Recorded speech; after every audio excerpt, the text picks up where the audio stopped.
What's going on, everybody? It's Monday, September 5th, and this is the College Football Daily. I'm your host, Nick Kosko, and today we have some winners and losers of week one of the college football season. Irish Illustrated's Tom Loy is going to join me later in today's episode, but I got to start out with the biggest winners and losers of this first full week, this first full slate of college football. I'm going to start out with my biggest winner of the weekend, and that has to be Ohio State, specifically the Buckeyes defense under new defensive coordinator Jim Knowles in the 21-10 win over Notre Dame over the weekend.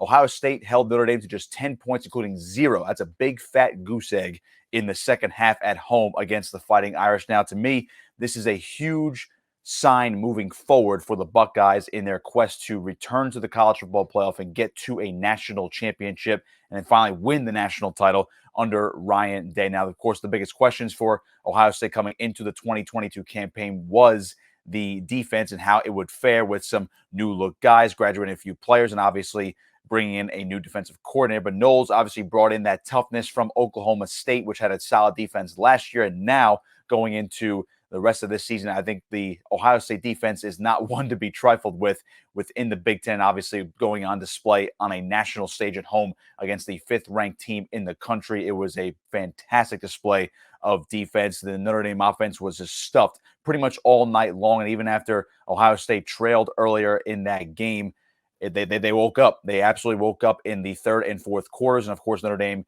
and new quarterback Tyler Buchner could not get anything going in any sort of fashion in the passing game or the run game for the remaining 30 minutes of that ball game. So they're my biggest winner this week, the Ohio State defense. Now we'll move over to my biggest loser of the week, and that had to be Utah. Now, I was a big fan of Utah coming into the season. The defending Pac-12 champions were obviously looked at as a potential repeat champion here in 2022, but they go on the road to Florida, down in Gainesville in the swamp. Of course, it's no easy place to play if you are the Utah Utes, but unfortunately, it was 29-26. Now, they had their chance at the end, but Cam Rising, the fantastic quarterback for Utah, threw an interception to end the game late in the fourth quarter with, go. That's all they had. They were knocking on the door of the end zone. They could not capitalize in that situation. So Utah is my biggest loser of the week because now I don't know what happens to them in terms of this college football playoff picture. Of course, I know the expansion already happened, or at least it was approved for a couple years down the line, but we're not going to have 12 teams yet. Still only have 4 teams, and already 1 loss for Utah. I mean, again, we've seen it already before. If you have 2 losses, you're not making the college football playoff with 4 teams. It's as simple as that. And Utah obviously lost to a very good SEC team, or so it seems on paper right now, in the Florida Gators under Billy Napier. So, it's a good loss, we'll say, but in the grand scheme of things, it's not good for the playoff positioning for Utah. And again, it doesn't affect their Pac-12 title chances, but they're my biggest loser because they could have made a huge statement to open up the season. So Utah, unfortunately, gets a big L from me after week 1. So we'll switch over back to some winners now. It's Notre Dame. And for some reason, people are going to ask me, why is Notre Dame a winner, even though they just lost to Ohio State? But I got to say, Notre Dame's playoff aspirations are still alive. Again, we mentioned how you cannot have more than 1 loss to get into the playoff, but this is a quality loss for Notre Dame. Again, it was on the road.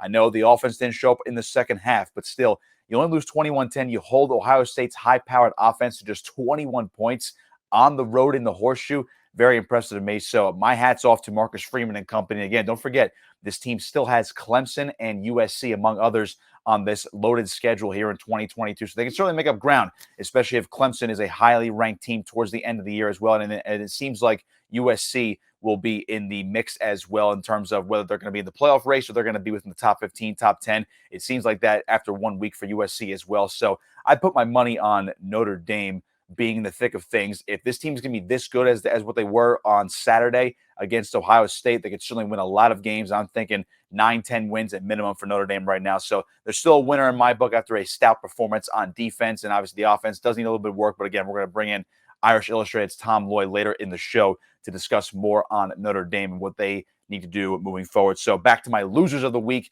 I got to look at the Carolina schools. All right, North Carolina and NC State. I know they both won over the weekend, but the defense for North Carolina, by the way, just absolutely horrendous. Gene Chizik was getting ripped on social media over the weekend after giving up 61 points, and now it's 2 straight weeks where North Carolina's defense has been questioned. Former Clemson and Duke quarterback Chase Bryce at Appalachian State just absolutely tore them up. And if it weren't for a bad throw on a 2-point conversion the first time around, and obviously North Carolina getting a little lax towards the end of the game, Appalachian State might have won that game outright, or they would have won in overtime. So North Carolina, to me, very lucky to get away with a win over the weekend.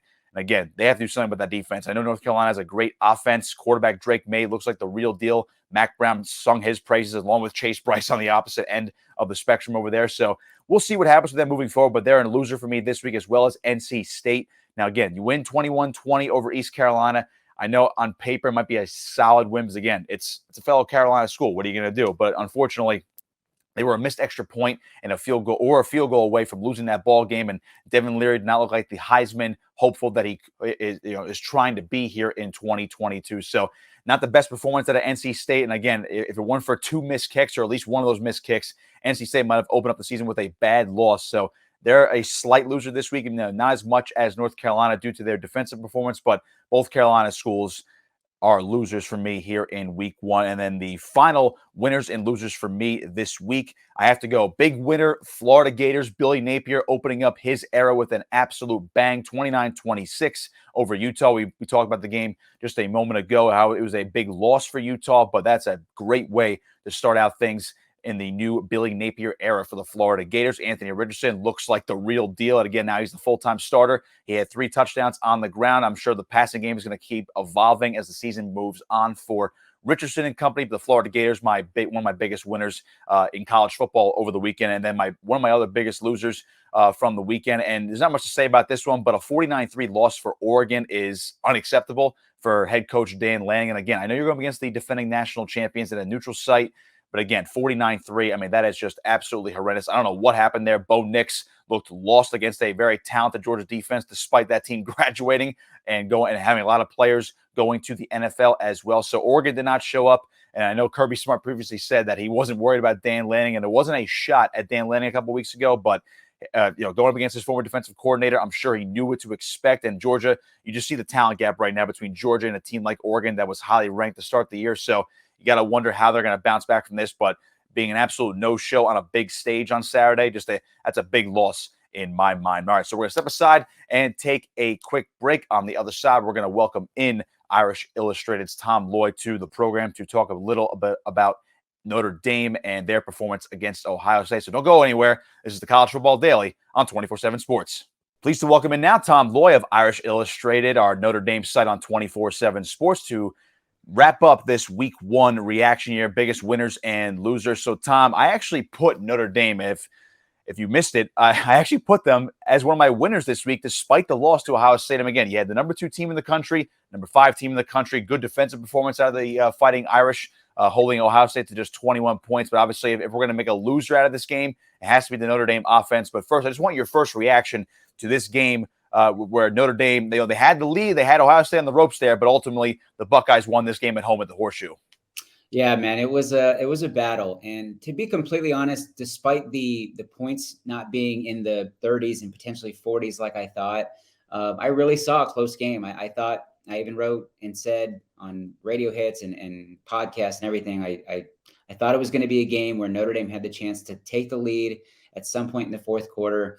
They only lost by 10 points, and this was a game they should have won. And if you look at the IrishIllustrated.com message boards, you can tell that the fans at one point noticed that they could have won this game, probably should have won this game. There was just a little bit of lack of execution here and there, but they fall 21-10. I just knew they weren't going to get blown out, and it wasn't going to be a point. That 17-point spread blew my mind a little bit, because this Notre Dame team is too talented across the board. But all in all, I think just kind of quick impressions.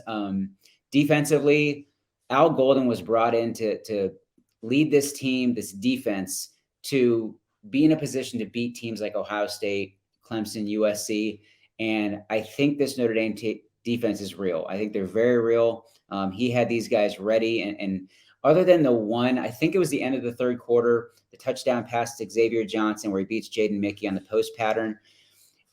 I didn't understand the move to bring Brandon Joseph in from the safety and blitz him, because you kind of leave your guy on an island, and a freshman at that, in an obvious passing situation. So that was the one thing that kind of made me like, all right, if they hold them to a field goal, I think it's a tie ball game at that point, and you never know what happens, or a 3-point game, whatever it was at that time. But that was probably the only moment where I thought, well, what were you guys doing? But all in all, love the effort of the defense. Thought it was terrific. Offensively, lacked some creativity. There was a couple chunk plays and a couple big moments where you see the flashes, but man, it just felt like they got a little vanilla at times, especially in the second half. And that really was the difference maker. They didn't connect in a couple deep balls. I know Tyler Buckner threw what looked to be a near dime down the sideline, and he just missed the receiver by a step. And, that could have gone for 6. So, and then the first possession, obviously, Lorenzo Styles breaking free, and that could have been a nice touchdown starter. So a couple things, but if you don't realize the potential of this team and the fact that this team could still win a lot of games, you're just kind of either being a hater or just a little frustrated over the top.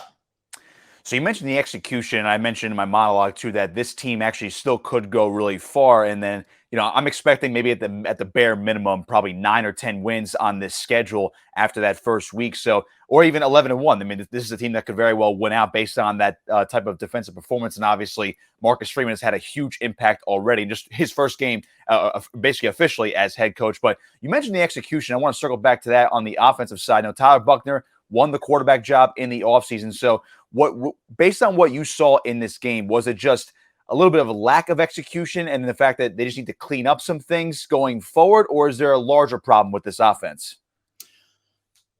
It's tough to answer that right now, but I will say that I don't think it's a larger problem. I think they're going to continue to clean it up, get better. I mean, this was Tyler Buckner's first start. I know he had spot duty and things like that. And he had flashes, Virginia Tech, all that stuff last year. This was his first start. And anybody trying to write this kid off is just missing the big picture of what this kid can do, both with his arm and with his legs. If I was sitting down with Tommy Rees right now, I think he would give a ton of compliments to Jim Knowles and what they did on the Ohio State side of the ball. They answered the bell and they stepped in a big way. And I think this could be a much better defense for Ohio State than in years past. So kudos to them for that, no question. But I think that they need to either just go all in with Tyler Buckner and let him cook, let him eat, and just see what happens, because or just continue to be very vanilla, and you're going to be in a lot of close games. And it's kind of like the boom or bust thing. This is a kid that was exceptional at the high school level and basically just did what he wanted, put up video game numbers. And I would like to see him just kind of, let's go crazy. Let's see what he can do and get in the swing passes and run and this and that. And just let him eat, let him throw the ball downfield. Don't be afraid for him to throw the screens the slants and the screens and all that kind of stuff. So I just think they need to go all in and let it happen. And then kind of go from there. So I wouldn't call it an issue big picture. I think they clean it up early. They got Marshall, they got Cal. There's opportunities there. And you have a long way until you have weeks until you get to BYU. Is going to be a really tough matchup. You got a long time for Clemson. You got a really long time for USC. So there is plenty of time to clean things up and get better. I think the defense is going to be fine. But don't be afraid to get a little creative on the offensive side of the ball. But I just go all in with Tyler Buckner and just let him do his thing. So I'll leave you here with this one. Again, I hate to overreact and obviously, project, 11, 12 weeks into the future for this season. But, this is a team where I mentioned that basically anybody right now cannot afford more than one loss to get to the playoff. We've seen Notre Dame in the playoff before. Marcus Freeman mentioned that that's a goal, and then to actually go further and actually win a national title. So it seems like right now, barring anything or something else unforeseen this year, it seems like Notre Dame would actually have to win out this year, 11 straight wins, 11-1, and then see where the chips fall in the playoff standings. But based on that schedule, you're going to get a Clemson. You're going to get probably a really good USC team as well. So I know they didn't win, and it's going to be seen, it's going to be looked at as a quality loss for Notre Dame. But do you actually see where this schedule plays out the right way for Notre Dame, saying, you know what, if they are 11-1, they have a tremendous shot at the playoff? Yeah, no question. I mean, I headed into this game there's so many unknowns. I just picking the full big picture predictions for the season. It was tough to do. So I said, this is either going to be a 12-0 or an 11-1 team, or an 8-4 and 9-3 team, depending on how this game plays out. And to be completely honest, I really think this is an 11-1 or 10-2 football team. I really do. I think that if we look ahead and we're projecting, and the Notre Dame USC game comes and it's Notre Dame wins and they might be in the college football playoffs, it wouldn't shock me at all. I really think that they can be 10-1 heading into that game and we can be talking about this team that bounced back from adversity. The defense looked great all season. The offense, look at the growth. They got Jarrett Patterson back on the offensive line, which was a huge loss last night. Tyler Buckner did his thing. The running game finally got established. The young playmakers at wide receiver finally, made a name for themselves. And we all know about All-American tight end Michael Mayer. So I really do think that the Notre Dame fans should be disappointed. They should be frustrated. It was a game that they absolutely could have won in the Horseshoe, but don't write this team off. Don't write this season off. It is not a lost cause. This is a team that can absolutely go 11-1 and finish the season right there in the thick of things and get back to the college football playoff. Tom Loy of Irish Illustrated joining me on the College Football Daily. Tom, before I let you go, where can everybody find you and your work on social media? Yeah, Tom Loy 247 on social media. You can follow me there. I do a ton of work on Twitter, but also just stop by irishillustrated.com. We got a great special right now for new Notre Dame fans and a ton of content each and every day. Best Notre Dame content around for sure. Tom, thanks for joining me, man. Appreciate the time. As always, we'll see if Notre Dame can go on this huge historic run, as we've mentioned. Thanks, brother. Tom Loy with me on the College Football Daily. That's going to do it for us. Biggest winners and losers of week 1 of the college football season. Be sure to follow me on Twitter as well at Nick Kosko 59. Be sure to follow 24/7 Sports on Twitter and Instagram. And check out the YouTube page as well. Like, share, and subscribe to 24/7 Sports on YouTube for more of the College Football Daily and all of our other content this football season. Once again, that'll do it for me. Be sure to like us and find us on podcasts as well. This has been the College Football Daily on 24/7 Sports.